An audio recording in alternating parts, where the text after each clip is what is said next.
È la prima volta che noi facciamo un piano per l'internazionalizzazione delle imprese, che è un piano in generale anche di sviluppo economico, che vede coinvolti tutti gli assessorati che si occupano di attività economica, quindi industria prima di tutto, che è anche il coordinatore di questo piano, agricoltura e turismo, commercio e artigianato. Il piano si propone vari servizi, intende dare vari servizi alle imprese. Prima di tutto far capire che il nostro mercato è piccolo, piccolissimo. Noi dobbiamo superare il gap negativo che abbiamo tra import ed export, soprattutto in alcuni settori, in alcune filiere, per superarlo abbiamo bisogno di far sì che le imprese si proiettino verso nuovi mercati.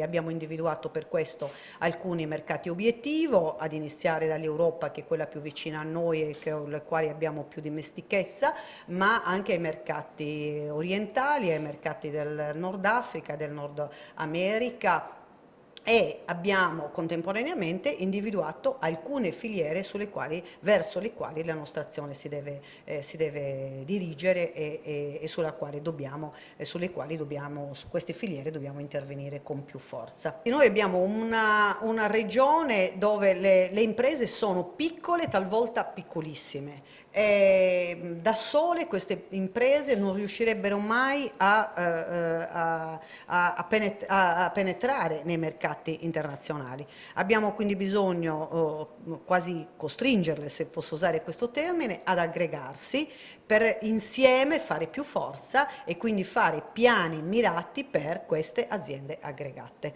Naturalmente questo non vuol dire che non incentiviamo e non aiutiamo l'impresa singola, che già per dimensione, per filosofia, per esperienza è già sul mercato. Per queste facciamo azioni invece mirate, magari sono aziende che già sono sul mercato internazionale e che invece vogliono andare ad occupare altri mercati, e allora per queste pensiamo a servizi diversi. Sono insomma in definitiva vari tipi di servizi che noi diamo alle imprese, e io direi che in ognuno di questi servizi le imprese troveranno la loro, come dire,